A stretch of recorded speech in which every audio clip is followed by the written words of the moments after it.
دیکھ لیجئے جو لوگ کہتے ہیں صحابہ سب مقدس ہیں، سب عدول ہیں، وہ جھوٹے ہیں، وہ فراڈی ہیں، وہ قرآن کے منکر ہیں۔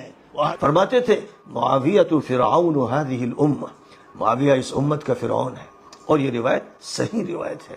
سید سلمان ندوی جو انڈیا کے ممتاز عالم دین تھے، اور اللہ رب العزت نے اس کو بڑا مقام دیا تھا، بڑی عزت دی تھی امت کی نظروں میں، علماء کی نظروں میں اس کا ایک مقام تھا اور قابل ترین شخصیت تھی۔ انتقال ہو گیا، لیکن وہ اپنی آخری دور کے اندر، یعنی اپنے آخری جو اس کے یعنی اپنے آخری عرصے میں انتقال سے قبل اس نے ایسا کارنامہ شروع کیا، ایسی گفتگو شروع کی کہ اس نے صحابہ کرام کو ٹارگیٹ کیا۔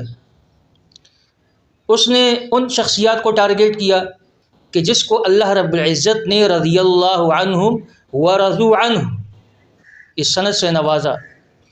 اس شخص نے یعنی سید سلمان ندوی نے اپنی زبان سے اور اپنے قلم سے ان شخصیات کے خلاف بولنا شروع کر دیا، بالخصوص حضرت امیر معاویہ رضی اللہ تعالیٰ عنہ کے خلاف تو اس نے گویا کہ ایک محاذ شروع کر دیا تھا۔ سوشل میڈیا پر ان کی گفتگو موجود ہے اور اس کا قلم بھی ان کے خلاف چلتا رہا، یعنی ایسی گفتگو حضرت معاویہ رضی اللہ تعالیٰ عنہ کے خلاف انہوں نے شروع کر دی کہ وہ انسان سن نہیں سکتا۔ الیاذ باللہ نقل کفر نہ باشد کہ وہ حضرت معاویہ کو اس امت کا فرعون کہنے لگا، الیاذ باللہ نعوذ باللہ من ذالک۔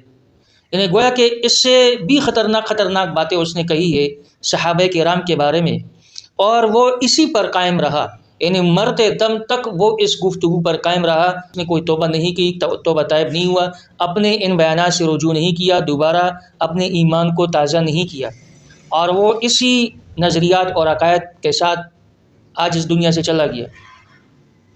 انسان کو سوچنا چاہیے کہ اگر وہ نیکوکار ہے تو اپنے ایمان پر، اپنی نیکیوں پر اس کو ناز نہیں کرنا چاہیے کہ میں تو بڑا متقی ہوں، پرہیزگار ہوں، بڑا علم والا ہوں، اور میرے منہ سے جو کچھ نکلے گا تو وہ سچ اور حق ہی ہوگا۔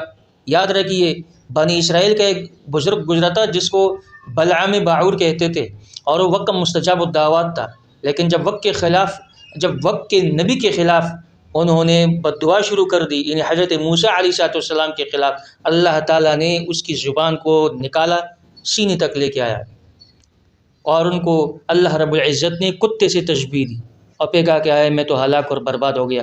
وقت کا مستجاب الدعوات تھا بلعام باعورہ۔ تو اپنے ایمان پر، اپنے علم پر، اپنے تقوی پر، اپنے پرہیزگاری پر ناز نہیں کرنا چاہیے، ہر وقت اللہ سے ڈرنا چاہیے۔ کسی وقت بھی خدا نخواستہ انسان کا پلڑا پلٹ سکتا ہے، اس لیے تو اس دعا کو خاص جو ہے نا وہ پڑھنا چاہیے، ربنا لا تزغ قلوبنا بعد اذ ہدیتنا۔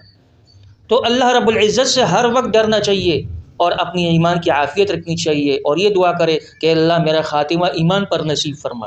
اب یہ جو شخص ہے سید سلمان ندوی، اس کی گفتگو آپ نے سنی، یہ بہت علمی والا آدمی تھا، بہت علمی آدمی تھا، ممتاز عالم دین میں شمار ہوتا تھا، لیکن خاتمہ دیکھو کہ انہوں نے نبی کریم صلی اللہ علیہ وسلم کے صحابہ کے خلاف، جس کے متعلق نبی کریم صلی اللہ علیہ وسلم نے فرمایا کہ میرے تمام صحابہ حق پر ہے، سچ پر ہے، اور وہ ستاروں کے مانند ہے کہ اس کے ذریعے سے لوگ راستہ تلاش کرتے ہیں، راستے کی رہنمائی لیتے ہیں۔ اس شخص نے ان صحابہ کرام کو ٹارگیٹ کیا، اور بالخصوص حضرت معاویہ رضی اللہ تعالیٰ عنہ کو کہ جو کاتب وحی تھے ان کو ٹارگیٹ کیا۔ آج ان کا خاتمہ دیکھے کہ ان کا کوئی نام لینے والا نہیں ہے۔ سید سلمان ندوی کے لیے کوئی دعائے مغفرت نہیں کرتا۔